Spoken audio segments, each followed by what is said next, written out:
Le diable est à terre. Le grand sultan des Comores voit ses capacités de nuisance diminuer.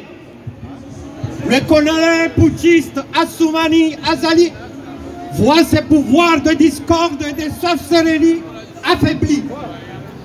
Il constate que sa force et la fitna est en train de se réduire.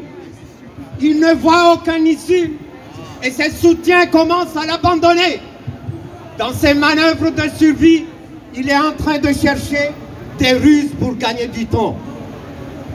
Et moi je vous dis que nous n'allons pas céder. Nous n'avons pas besoin d'une main farouche. Nous n'avons pas besoin d'une main fourchue comme sa langue de serpent. Nous n'allons pas nous laisser berner par des calculs machiavéliques et des stratégies de foutage de gueule. Combien de fois nous avons tendu la main à ce putschiste pour qu'il puisse se retirer avant qu'il ne soit trop tard? Combien de fois nous lui avons fait comprendre que la voie dans laquelle il s'est engagé ne débouche que sur une impasse? Combien de fois nous lui avons expliqué d'épargner ses enfants et nerveux à défaut de protéger le peuple? Mais non, il n'a pas voulu attendre raison. Dans son enflure diabolique, gonflé d'orgueil et de mégalomanie, il n'avait pas cru que ses jours étaient comptés. Eh bien, mes chers amis, le compte à rebours vient de commencer. Le tyran n'a pas beaucoup de temps et il le sait. C'est pour cela qu'il est en train de gesticuler pour gagner du temps. Le tyran a longtemps fait la sourde oreille et aujourd'hui, soi-disant, il veut le dialogue. Il s'agit purement et simplement d'une diversion. C'est un piège à con. Chers amis résistants, il y a 20 ans, jour pour jour, le monde entier a connu une grande catastrophe lors des attentats du 11 septembre 2001 aux États-Unis. Notre mouvement se joint au monde entier pour exprimer notre compassion.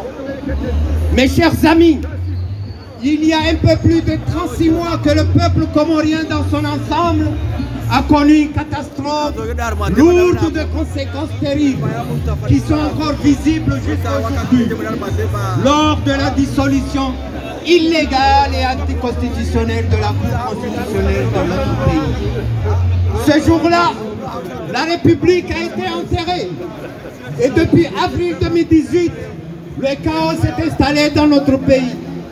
Une poignée de voyous et de criminels dirigent de fait l'État en faisant mes bases sur les richesses du pays sous la conduite diabolique de l'imam Al-Chétoine Assoumani. Toutes les aides internationales, il les a détournées.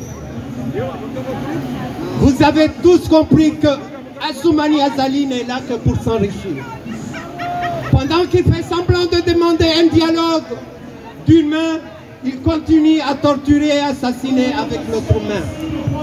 Soyez vigilants, car à ceux qui voudront l'écouter, je vous l'ai dit, c'est un piège à con. Et mes chers amis, les arrestations abusives par les milices putschistes et les emprisonnements sans procès sont en très forte augmentation. Les cas de torture systématique sont beaucoup plus fréquents que d'habitude. Les journalistes, s'ils ne sont pas malencontreusement blessés dans les accidents organisés par la dictature, sont jetés en prison. Même des journalistes étrangers viennent d'en faire les frais. Des enfants issus de la diaspora se retrouvent aujourd'hui dans les prisons infernales de la famille du colonel putschiste. Juste pour avoir osé dire que le peuple souffre. Juste pour avoir osé dire que c'est pas bien ce que vous faites, monsieur Kozibi, vous ou votre famille. Juste pour avoir osé dire que le peuple a faim et ils sont devenus des terroristes coupables d'atteinte à la sûreté de l'État. Je tiens à vous rassurer que les vrais coupables d'atteinte à la sûreté de l'État, les vrais terroristes, c'est le colonel putschiste multirécidiviste Assoumani. ses fils et ses neveux.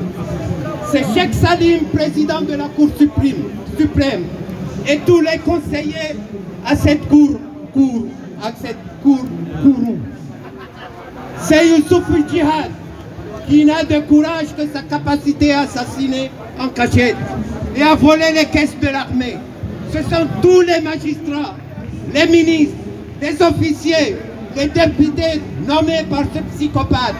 La liste est longue, mais nous avons tous les noms ainsi que leur forfait. Demain, c'est pas loin. Ils seront jugés à la Cour pénale internationale.